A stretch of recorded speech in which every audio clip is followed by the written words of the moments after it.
Hello friends, today we are in studio with Whitney Rencountre. Thanks for joining us today, the new CEO of Crazy Horse Monument here in the Black Hills area. So first of all, tell us a little bit about yourself and a little bit of your history. Yeah, so I grew up in South Dakota. I'm from the Crow Creek Sioux tribe and came to Black Hills State University once upon a time after I graduated high school over 20 years ago. And I've been in the Black Hills ever since that time, and really served in different capacities here in Rapid City. And then, several years ago, would go up to Crazy Horse to do some presentations and get involved. And then eventually became leadership with the university, and then eventually in my new role as a CEO. So, the journey, pretty much the adult part of my life in the Black Hills area for sure. Talk about what Crazy Horse, with the memorial is all about, and what is the mission there?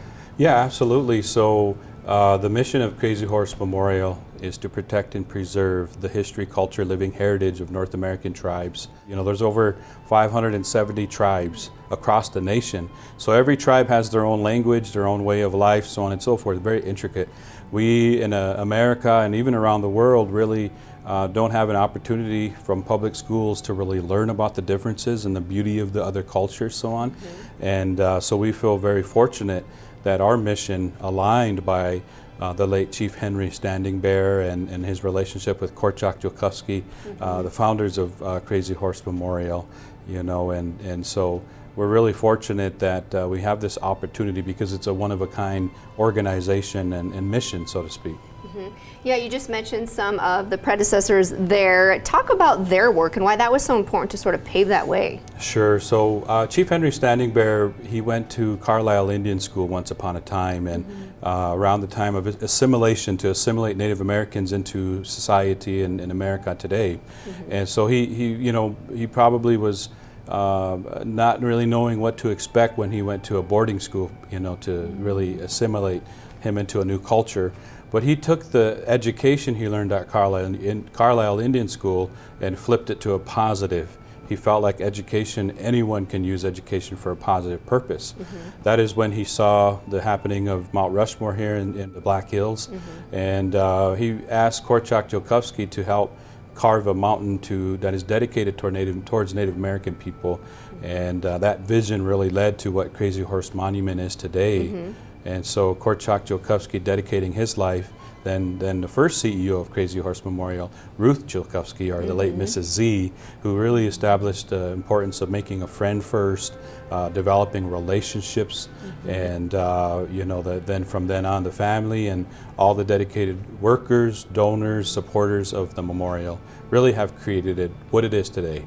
And so our mission is to educate people, to be a resource, to bridge cultures and so on and so forth. And so all the work that we do, the major components right now are obviously the mountain, which attracts people. And then we have a museum, the Indian Museum of North America and the Indian University of North America. Those are both on campus. The museum has about 14,000 items. The university, we've had about over 400 students that have come through our university that are really have developed the tools that they need to go on to graduate college. So those are a big part of our mission now, but into the future, how do we expand? How do we continue this work to align with our mission? Sure. And you guys have different events that you hold throughout the year. The Volks Marches are the big ones. I believe you have one in the fall and in the summer.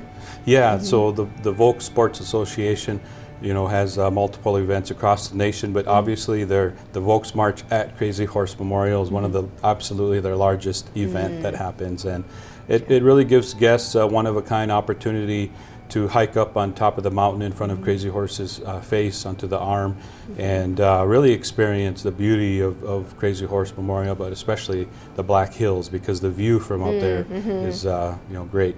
Native American Day, we have a big event. Matter of fact, when Native American Day was first established by the late Governor Mickelson, that it was officially kicked off at Crazy Horse Memorial. And 2023, you're celebrating a big number, right? Yes, so this year we're celebrating our 75th anniversary at Crazy Horse Memorial from when the first blast took place in 1948. And so it's a great opportunity once again, not only to share some of the great things that have happened, but really to help people learn not only about our mission, but obviously to help people receive an education and encourage them to learn more about all the tribes that exist across North America. In our sense that it's not just about the mountain being completed. In essence, the work that we set out to do and the founders and so on and so forth is already being done. And so it's not about completion of the mountain, although the work that is being done in current years with our new director, Caleb Jokowski, who is the grandson of Korczak Jokowski, the latest technologies and the work, it's just really amazing the amount of work that is being completed now as it compared to historically. So it's kind of like, it's about the journey, not just the destination. Correct. All right, thank you so much for joining us today. Yeah, absolutely, my pleasure. Thanks for the invitation. Absolutely. Yes.